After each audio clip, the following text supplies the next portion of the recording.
മുരളി നല്ലനാട് നോവൽസിലേക്ക് എല്ലാവർക്കും സ്വാഗതം. മായാദേവി എഴുതിയ പൊന്നൊരുക്കം പൂക്കാലം, അദ്ധ്യായം 19. ചുമലിൽ ആരോ കൈവച്ചപ്പോൾ ലാലച്ചൻ തിരിഞ്ഞു നോക്കി. പിന്നിൽ ആൽബിയായിരുന്നു. ആരാ ലാലിച്ച? ആ, വേറൊരു ഇടപാട്. ലാലച്ചൻ ഒഴിയാൻ ശ്രമിച്ചു. ഞാൻ കേട്ടു, നീയും സെലിനും കൂടി സമീപിച്ച പെണ്ണല്ലേ അവൾ? അതെ ചായ. എന്നതാ അവളിപ്പോൾ പറയുന്നേ? അവൾ ഒരുക്കമാണെന്ന്. ആൽബി മൂളി. ഇച്ചായൻ അത് വിട്ടേക്ക്. സെലിൻ അവളുടെ കാര്യത്തിൽ വലിയ താല്പര്യമായിരുന്നല്ലേ നീ പറഞ്ഞത്? നിന്റെ അനുവാദമില്ലാതെ അവളെ കാണാനും സെലിൻ പോയി. ആ പെണ്ണ് നാട്ടിൽ നിന്ന് പുറപ്പെടാൻ നേരം എന്നെ വിളിച്ച് വിവരം പറഞ്ഞതാ ഇച്ചായ. എന്നിട്ട് ഞാൻ വന്നത് എനിക്ക് അവളുടെ സഹായം വേണ്ടെന്ന് വെച്ചിട്ടാ. ഒരു കുഞ്ഞിന് ജന്മം നൽകുന്നത് മനസ്സിൽ സന്തോഷത്തോടെ വേണം. ആർക്കു വേണ്ടി അത് ചെയ്തു തരുന്നത് പോലെ ആവരുത്. അതുമാത്രമല്ല, അവളുടെ ആളുകൾ അത്ര നല്ലവരല്ല. ഭാവിയിൽ ചില പ്രശ്നങ്ങളൊക്കെ ഉണ്ടായിക്കൂടുന്നില്ല. എന്നാ പ്രശ്നമാണ് നീ ഭയപ്പെടുന്നത്? അവളുടെ ചേട്ടൻ ഒരു ലോറി ഡ്രൈവറാ. വിഷം അധികം വേണ്ടല്ലോ. കോതമംഗലത്ത് നിന്ന് അവൻ 10 പേരോട് ഈ കഥകളൊക്കെ പറഞ്ഞാൽ നാട്ടുകേസാവില്ലേ? ആൽബി ചിരിച്ചു. ജീവിക്കാനുള്ള ആഗ്രഹം അവനില്ലാതാവുമ്പോൾ അവന് മാത്രമേ അവനിത് തുനിയൂ. അതിരിക്കട്ടെ, അവൾ വിളിച്ചവരും നീ സെലിനോട് പറഞ്ഞോ? കൊള്ളാം. അവൾക്കൊരു മനംമാറ്റമുണ്ടാകാൻ പ്രാർത്ഥനയുമായി കഴുകിയ സെലിൻ. ഒരാഴ്ച കഴിഞ്ഞ് ഇങ്ങോട്ട് വന്നാൽ പോരെന്ന് അവൾ ചോദിച്ചത്. അവൾ എന്താ സെലിൻ്റെ മനസ്സ് ഉടക്കി പോകാൻ കാരണം? അവൾ സുന്ദരിയാണ്. അതുമാത്രമല്ല അവളെ വ്യത്യസ്തയാക്കുന്നത്, നല്ല ബുദ്ധിയും വ്യക്തിപ്രഭാവവും ഉണ്ട്. ഉദയൻ ഉന്നം വയ്ക്കുന്നത് എന്നതാന്ന് അറിഞ്ഞിരുന്നെങ്കിൽ അവൾ വിവാഹത്തിന് തയ്യാറാകില്ലായിരുന്നു. ഞാനിതൊക്കെ ഇച്ചായനോട് പറഞ്ഞ കാര്യങ്ങളല്ലേ. അവൻ്റെ കടം നീ തീർത്തെന്ന് അവളോട് പറഞ്ഞത് ഞാൻ കേട്ടല്ലോ. എത്രയായിരുന്നു അവൻ്റെ കടം? ആൽബി വിടാൻ തയ്യാറായില്ല. 50 ലക്ഷം ലാലിച്ചിന് പറയേണ്ടി വന്നു. My God, 50 lakhs! നീ അത് അടച്ചെന്നാണോ പറയുന്നത്? ലാലിച്ചൻ മൂളി. നിനക്ക് എന്നതാടാ, ഭ്രാന്തുണ്ടോ? അവൾക്ക് വേണ്ടി നീ 20 ലക്ഷം രൂപ മുടക്കിയെന്നേ ഞാൻ കരുതിയുള്ളൂ. ഇതിപ്പോൾ 70 ലക്ഷം. ലാലിച്ച, നീ ബോധമില്ലാതെ പറയുകയാണോ? കാശിൻ്റെ കാര്യത്തിൽ കർക്കശക്കാരനായിരുന്നില്ലേ നീ? 5-10 ലക്ഷമെങ്കിൽ പോട്ടെന്ന് വെക്കാം. നിന്നോട് അവൻ ആവശ്യപ്പെട്ടോ? അവനല്ല, അവൾ. അവൻ്റെ കണക്ക് കൂട്ടൽ ഭരിച്ചത് അവൻ ആക്സിഡൻ്റ് ആയിട്ടാ. അവൾ ഉദയൻ്റെ ഭാര്യ ഒന്നതിനു മുൻപേ അവൾക്ക് ആ കുടുംബവുമായി ബന്ധമുണ്ടായിരുന്നു. ബാങ്ക് ലോൺ തീർത്തു കൊടുത്താൽ സമ്മതമാണെന്ന് അവൾ വിളിച്ചു പറഞ്ഞു. അവൻ്റെ ബാധ്യത തീർക്കാൻ അതിനു മുമ്പേ ഞാൻ മാനേജറെ അയച്ചതാണ്. ബാങ്ക് ഏതാണെന്നറിയാതെയാ അയാൾ തിരിച്ചു പോന്നത്. അവൾ സമ്മതം പറഞ്ഞിട്ടാണ് ഞാൻ വായ്പ അടച്ചതെന്നാണ് അവൾ കരുതുന്നത്. തെല്ലുനേരം ആൽബി ആലോചനയിൽ മുഴുങ്ങി. ലാലിച്ച, 70 ലക്ഷം രൂപ ചെറിയ തുകയല്ല. ഫിലിപ്പ് ചോദിച്ചത് 15 ലക്ഷം മാത്രമാണ്. ഒരു കുഞ്ഞിൻ്റെ പേരിൽ ഇനിയൊരു 15 ലക്ഷം കൂടി പാഴാക്കി കളയണോ? ലാലിച്ചൻ ആൽബിയുടെ മുഖത്തേക്ക് നോക്കി. ഇച്ചായൻ പറഞ്ഞു വരുന്ന എന്താ? സെലിൻ കൂടി ആഗ്രഹിക്കുന്ന നിലയ്ക്ക് ആ പെണ്ണിനെ ഉപയോഗപ്പെടുത്തുകയാണ് വേണ്ടത്. അത് ദൈവനിശ്ചയമാണ്. നിന്റെ ഭാര്യയ്ക്ക് അതിന് കഴിയാത്ത നിലയ്ക്ക് നീ അത് മനസ്സിലാക്കണം. ഭക്ഷണം കഴിക്കാൻ വാ. ആൽബി ലാലിച്ചിൻ്റെ കയ്യിൽ പിടിച്ചു. നാട്ടിൽ നിന്നൊരാളെ വേണ്ടെന്ന് ഇച്ചായൻ തന്നെയല്ലേ എന്നോട് പറഞ്ഞത്? അതിൻ്റെ അപകടവശവും പറഞ്ഞു. എന്നിട്ടിപ്പോൾ മാറ്റി പറയരുത്. ലാലിച്ചൻ പിടിപിടിയിച്ചു. നീ ഇത്രയും വലിയ തുക വലിച്ചെറിഞ്ഞ വിവരം ഞാൻ അറിയാതെ പോയി. ഞാനത് അവനു വേണ്ടി ചെയ്തതാ. ഇച്ചായൻ എന്നെ ഇതിനു വേണ്ടി നിർബന്ധിക്കരുത്. ഈ വിവരം സെലിനറിയാൻ പാടില്ല. ലാലിച്ച, അതെ, നമ്മളിപ്പോൾ പോയ വഴിയെ തന്നെ മുന്നോട്ട് പോകും. അതെൻ്റെ ഉറച്ച തീരുമാനമാണ്. അഭിമാനമുള്ള ഒരു പെണ്ണിൻ്റെ ഗർഭപാത്രത്തിന് വിലയിടാൻ പോയതാണ് എനിക്ക് പറ്റിയ മണ്ടത്തരം. അതിൽ ഞാൻ ഖേദിക്കുന്നുണ്ട്. സത്യത്തിൽ എനിക്ക് ആ പെണ്ണിനോട് ബഹുമാനമാണ് തോന്നുന്നത്. ജയിക്കാൻ വേണ്ടി ഓരോന്ന് വിളിച്ചു പറഞ്ഞെങ്കിലും ക്ഷമ പറയേണ്ടത് ഞാനാ. എടാ ലാലിച്ച, അവൾ ഇങ്ങോട്ട് പറഞ്ഞതല്ലേ. അവിടെ അവളുടെ മുന്നിൽ ഞാൻ തലകുനിച്ചു പോയത്. അവൾക്ക് പ്രതിഫലമായി 1 രൂപ പോലും വേണ്ടെന്ന്. ഉദയൻ്റെ കടം തീർക്കണം. അവൻ്റെ പെങ്ങന്മാരുടെ പേരിൽ 10 ലക്ഷം രൂപ വെച്ച് ഞാൻ ബാങ്കിൽ ഡെപ്പോസിറ്റ് ചെയ്യണം. വേറൊരു കണ്ടീഷനും അവൾക്കില്ല. അവളുടെ ഗർഭപാത്രത്തിന് വിലയിടാൻ 100 ലാലിച്ചന്മാർക്ക് പോലും കഴിയില്ലെന്ന്. ആൽബി സ്തംഭനായി നിന്നു. അവളല്ലേ ഇച്ചായ പെണ്ണ്? ഇനിയും 20 ലക്ഷമോ? അത് വേണ്ടിട ലാലിച്ച. ആൽബി റൂട്ട് മാറ്റി. ഒരിക്കലും അവളും ഉദയനും തമ്മിലൊരു ജീവിതം ഉണ്ടാകില്ല. പക തീർക്കുകയാണവൾ. അവളുടെ മനസ്സിലെ ഉദയൻ മരിച്ചു കഴിഞ്ഞു. എൻ്റെ കുഞ്ഞിൻ്റെ അമ്മയായ അവളെ ഞാൻ എങ്ങനെ വലിച്ചെറിയും? ഒരു കറിവേപ്പില പോലെ. ലാലച്ചന് അതിന് കഴിയില്ല.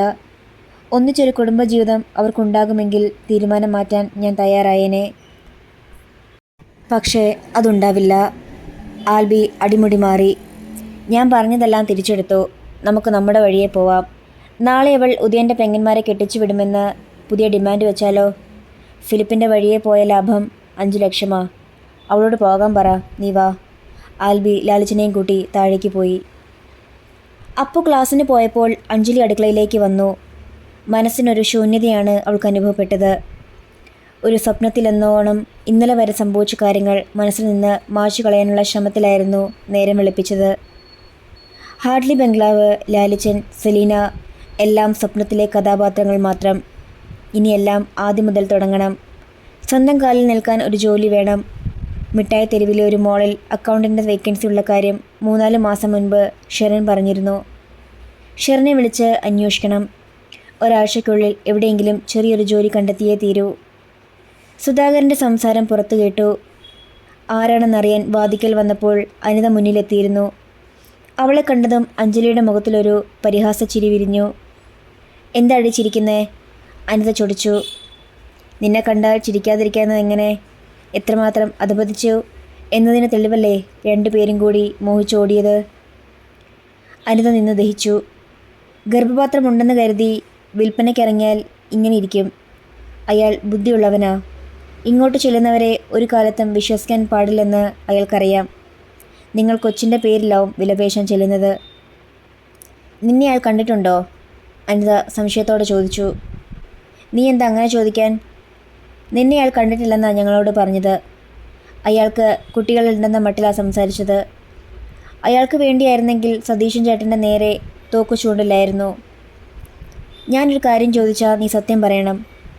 ഉദയൻ പറഞ്ഞതൊക്കെ കള്ളമായിരുന്നോ? അനിതയുടെ വരവിൻ്റെ ഉദ്ദേശം അഞ്ജലിക്ക് മനസ്സിലായി. കുഞ്ഞ് ലാലച്ചിന് വേണ്ടിയാണോ എന്നാണ് അറിയേണ്ടത്. അത്രയ്ക്ക് പ്രതീക്ഷയോടെയാണ് അവർ പോയത്. ഞാൻ ലാലച്ചനെ കണ്ടിട്ടില്ല. കുഞ്ഞ് അയാൾക്ക് വേണ്ടിയാണെന്ന് ഉദയേട്ടൻ എന്നോട് പറഞ്ഞതുമില്ല. അനിതയുടെ മുഖത്തിൽ ഞെട്ടലുണ്ടായി. ഊട്ടിയിൽ ചെന്ന ദിവസം രാത്രിയാണ് ഒരു കുഞ്ഞിനെ പ്രസവിച്ചു കൊടുക്കാൻ മനസ്സ് വെച്ചാൽ നമ്മുടെ മുഴുവൻ ബാധ്യതകളും തരുമെന്ന് ഉദയേട്ടൻ എന്നോട് പറഞ്ഞത്. എനിക്കത് സഹിക്കാനായില്ല. പിറ്റേന്ന് രാവിലെ ഞാൻ അവിടം വിട്ടു. അനിത നെറ്റി ചുളിച്ചു. ലാലച്ചൻ ഞങ്ങൾക്ക് 10 ലക്ഷം രൂപ തന്നതും നിന്റെ കല്യാണം നടത്തിയതും എന്തിനാ?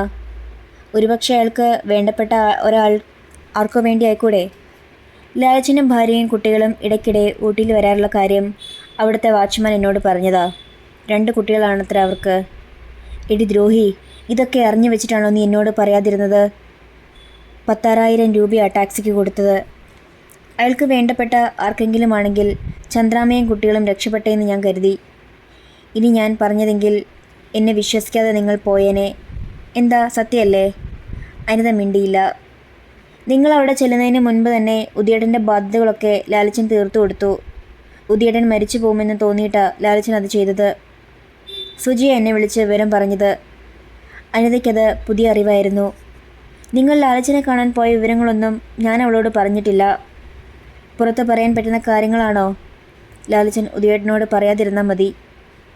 ചന്ദ്രാമയുടെയും മക്കളുടെയും മുന്നിൽ ചെന്ന് പെടാതെ സൂക്ഷിച്ചോ. തൊലി ഇരിഞ്ഞു പോവും.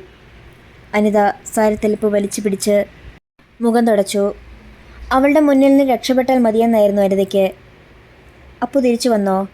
അവൻ വന്നു. ചന്ദ്രാമയും കുട്ടികളും ഹോസ്പിറ്റലിൽ ചെന്നിട്ടുണ്ട്.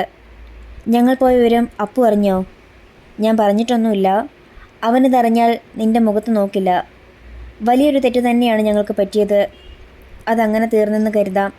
നീ അത് അവനോട് പറയരുത്. നേട്ടം നിങ്ങൾക്കാ. രൂപ 10 ലക്ഷം കൈ കെട്ടിയില്ലേ? എൻ്റെ ജീവിതം കൊണ്ട് അങ്ങനെയൊരു നേട്ടം നിങ്ങൾക്കുണ്ടായതിൽ സന്തോഷമുണ്ട്. ഇനി 5 ലക്ഷത്തിൻ്റെ സ്ത്രീധനത്തിൻ്റെ കണക്ക് പറഞ്ഞു വരില്ലല്ലോ. അനിത ഒന്നും പറയാതെ വരാന്തയിലേക്ക് പോയി. സുധാകരൻ കസേര പിടിച്ചൊന്ന് നിവർന്നു. അനിത കട്ടിലിരുന്നു. ഉദയൻ്റെ പ്രശ്നങ്ങളൊക്കെ തീർന്ന നിലയ്ക്ക് എല്ലാത്തിനും ഒരു പരിഹാരമായില്ലേ അച്ഛാ? അവൾ ഇവിടെ വന്ന് നിൽക്കുമ്പോൾ എന്ത് പരിഹാരമാവാനാ? അവൻ എഴുന്നേൽക്കാനാവാതെ ഹോസ്പിറ്റലിൽ കിടക്കുന്നു. അവൾക്കുണ്ടായിരുന്ന ജോലിയും പോയി. അയാൾ പരിതപിച്ചു. അതിനെപ്പറ്റിയാണ് നമ്മൾ ചിന്തിക്കേണ്ടത്. ഉദയൻ വേറെ അപരാധമൊന്നും അവളോട് ചെയ്തില്ല. അവൻ്റെയും അവളുടെയും കുടുംബം രക്ഷപ്പെടാൻ ഒരു വഴിയുണ്ടെന്ന് അവളോട് പറഞ്ഞു. അതല്ലാതെ അവൻ അവളെ നിർബന്ധിച്ചിട്ടില്ല. അഞ്ജലി എല്ലാം കേൾക്കുന്നുണ്ടായിരുന്നു. അവൻ ഇങ്ങനെ കിടക്കുമ്പോൾ അവൾ തിരിഞ്ഞൊന്നും നോക്കാത്തത് കഷ്ടമാണ്. അച്ഛൻ നിർബന്ധിച്ചാൽ അവൾ പോവും. അവളുടെ ഉള്ളിൽ അവനോട് സ്നേഹമില്ലാഞ്ഞിട്ടാണോ അപ്പുവിനെ പറഞ്ഞയച്ചത്? വാശി പിടിച്ചിരുന്നതിൽ നഷ്ടം അവൾക്കാ. അഞ്ജലി കേൾക്കാൻ കൂടി ഉറക്കെയാണ് അനിത പറഞ്ഞത്. താൻ ഉദ്ദേശിച്ച കാര്യത്തിനല്ല അവളുടെ വരവെന്ന് അഞ്ജലി ഊഹിച്ചു. അവരെ കൂട്ടിയോജിപ്പിക്കാൻ പറ്റിയ സമയം ഇതാണ്. അവളൊന്ന് അവിടെ ചെന്നാൽ പിന്നെ തീരാവുന്ന പിണക്കമൊക്കെയുള്ളൂ. കല്യാണം കഴിഞ്ഞ പെണ്ണല്ലേ അച്ഛാ. ഒരു സൗന്ദര്യ പിണക്കത്തിൻ്റെ പേരിൽ വീട്ടിൽ വന്ന് എത്ര കാലം ഇരിക്കാനാ? നീ പറയുന്നത് ശരിയാ. പക്ഷേ എനിക്കത് അവളോട് പറയാനുള്ള യോഗ്യതയില്ല. അവൾക്ക് ക്ഷമിക്കാൻ പറ്റാത്തൊരു വാക്ക് ഉദയൻ പറഞ്ഞു പോയെങ്കിൽ അതിൻ്റെ ശിക്ഷയല്ലേ അവനിപ്പോൾ അനുഭവിക്കുന്നത്? മരണത്തിൻ്റെ പടിവാതിലിൽ വരെ പോയിട്ടല്ലേ അവൻ തിരിച്ചു വന്നത്. ഇനിയും അവനോട് ക്ഷമിക്കാൻ കഴിഞ്ഞില്ലെങ്കിൽ അവളൊരു സ്ത്രീയാണോ? അഞ്ജലിക്ക് കേട്ടു നിൽക്കാനായില്ല. അവൾ പുറത്തേക്ക് വന്നു. ഞാൻ ഇവിടെ നിന്ന് പോണം. എന്നിട്ട് വേണം നിനക്കിവിടെ വന്ന് താമസം ഉറപ്പിക്കാൻ.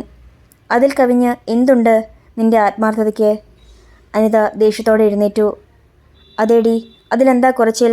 നീ നിന്റെ ഭർത്താവിനെയും കൂട്ടി ഇവിടെ വന്ന് താമസിക്ക്. ഞങ്ങളാരും അത് ചോദ്യം ചെയ്യാൻ വരില്ല. എനിക്ക് നിനക്കും ഈ വീട്ടിൽ അതിനവകാശമുണ്ട്. നീ പോയാലും ഇല്ലെങ്കിലും ഞങ്ങളിവിടെ വന്ന് താമസിക്കും. അങ്ങനെ ഒരു തീരുമാനം നിന്റെ വിവാഹത്തിന് മുൻപേ എടുത്തതാ. 4-5 ദിവസത്തിനുള്ളിൽ സതീശൻ ചേട്ടൻ വരും. ഞങ്ങളെല്ലാവരും വാരിക്കെട്ടി ഇങ്ങോട്ട് വരികയും ചെയ്യും. അതിലൊരു മാറ്റവും ഇല്ല. അനിത പേഴ്സ് തുറന്ന ഒരു കടലാസ് പൊതിയെടുത്തു. അഞ്ജലിയുടെ അടുത്ത് ചെന്ന് അവളുടെ കൈ ബലമായി പിടിച്ച് ആ പൊതി പിടിച്ചു കൊടുത്തു. നീ പൊട്ടിച്ചു തന്ന നിന്റെ കെട്ടുതാലിയാ. അതെടുത്ത് സ്വയം കഴുത്തിൽ കെട്ടി സ്ഥലം വിടാൻ നോക്ക്. അഞ്ജലി ജ്വലിച്ചു. പിന്നെ എന്നെ ഈ വീട്ടിൽ നിന്ന് ഇറക്കാമെന്ന് നീ കരുതണ്ട. നാണം കെട്ട് ഞാൻ തിരിച്ചു പോകുമെന്നും പ്രതീക്ഷിക്കണ്ട. നീ പോണ്ടടി.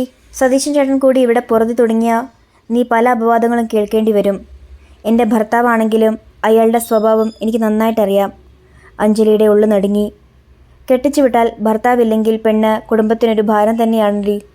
എന്നെപ്പോലുള്ള പല സ്ത്രീകളും ക്ഷമിച്ചിട്ടും സഹിച്ചിട്ടും പോണത് അതുകൊണ്ടാ. നീ അത് നന്നായി ഓർത്തു വെച്ചോ. അനിത ഇറങ്ങിപ്പോയി. കൈവെള്ള ചുട്ടുപൊള്ളുന്നത് പോലെ അഞ്ജലിക്ക് തോന്നി. അവൾ അകത്തേക്കോടി. കടലാസ് പൊതി മേശമേൽ വച്ചിട്ട് അഞ്ജലി കട്ടിലിൽ ചെന്നിരുന്നു. അവൾ ഭർത്താവും കുഞ്ഞുമായി ഇങ്ങോട്ട് വരുമെന്ന കാര്യം ഉറപ്പാണ്. തൻ്റെ വിവാഹവുമായി അവൾ മുന്നോട്ടിറങ്ങിയപ്പോൾ തന്നെ അക്കാര്യം പറഞ്ഞതുമാണ്. അന്ന് എല്ലാവരും അത് സ്വീകരിച്ചു. വരാൻ പോകുന്ന ഭവിഷ്യത്തും അവൾ പറഞ്ഞു കഴിഞ്ഞു. ഭർത്താവിനോട് പിണങ്ങി വീട്ടിൽ വന്നിരിക്കുന്ന തന്നെയും സഹോദരി ഭർത്താവിനെയും ചേർത്ത് എന്ത് കഥയും നാട്ടുകാർക്ക് പറയാം. സതീശൻ ചേട്ടൻ്റെ നടപ്പ് ദോഷത്തെപ്പറ്റി പലതും കേട്ടിട്ടുണ്ട്. ശരിക്കും ആലമ്പം മറ്റു പോയത് ഇപ്പോഴാണെന്ന് അഞ്ജലിക്ക് തോന്നി. ഒരു ആൺകുട്ടി ഉണ്ടായിരുന്നെങ്കിൽ എവിടെയെങ്കിലും ഇറങ്ങിപ്പോകാമായിരുന്നു. കട്ടിലിലേക്ക് ചാഞ്ഞു കിടന്ന് അവൾ ചുരുണ്ടു കിടന്നു. ടേബിളിലിരുന്ന ഫോൺ റിംഗ് ചെയ്തു തുടങ്ങി. അഞ്ജലി എഴുന്നേൽക്കുകയോ ഫോൺ എടുത്ത് നോക്കുകയോ ചെയ്തില്ല. റിംഗ് ചെയ്തു നിന്ന് ഫോൺ വീണ്ടും ശബ്ദിക്കാൻ തുടങ്ങി. മോളെ. വരാന്തയിൽ നിന്ന് സുധാകരൻ്റെ സ്വരം കേട്ടു. മൂന്നാമതും ഫോൺ റിംഗ് ചെയ്തപ്പോൾ അവൾ കിടന്നുകൊണ്ട് അതെടുത്തു. പരിചയമില്ലാത്ത നമ്പറായിരുന്നു. മോളെ അഞ്ജലി. പരിഭ്രമം നിറഞ്ഞ സുധാകരൻ്റെ വിളി പിന്നെയും വന്നു. അഞ്ജലി കോൾ എടുത്തു. ഹലോ, ആരാ? അഞ്ജലി, ഞാൻ സെലീനയാ. അവൾ എഴുന്നേറ്റിരുന്നു. അഞ്ജലി എന്നതാ ഒന്നും മിണ്ടാത്തത്? മേഡത്തിന് എന്തെങ്കിലും പറയാനുണ്ടെങ്കിൽ പറയൂ. എനിക്ക് വിശേഷങ്ങളൊന്നുമില്ല. സംസാരം നീട്ടിക്കൊണ്ടു പോകാൻ അവൾ താല്പര്യപ്പെട്ടില്ല. അഞ്ജലി, ഇനി ഞാൻ വിളിച്ചു ബുദ്ധിമുട്ടിക്കില്ല. ഞങ്ങളുടെ ആഗ്രഹം സാധിച്ചു തരാൻ ഒരാൾ സമ്മതം പറഞ്ഞിട്ടുണ്ട്. എനിക്ക് കിട്ടിയ സുവർണാവസരം നഷ്ടപ്പെട്ടു പോയെന്ന് പരിഹസിക്കാനാണോ വിളിച്ചത്? ഒരിക്കലുമല്ല. അഞ്ജലി എന്നെ മനസ്സിലാക്കിയിട്ടില്ല. അവളൊന്നും പറഞ്ഞില്ല.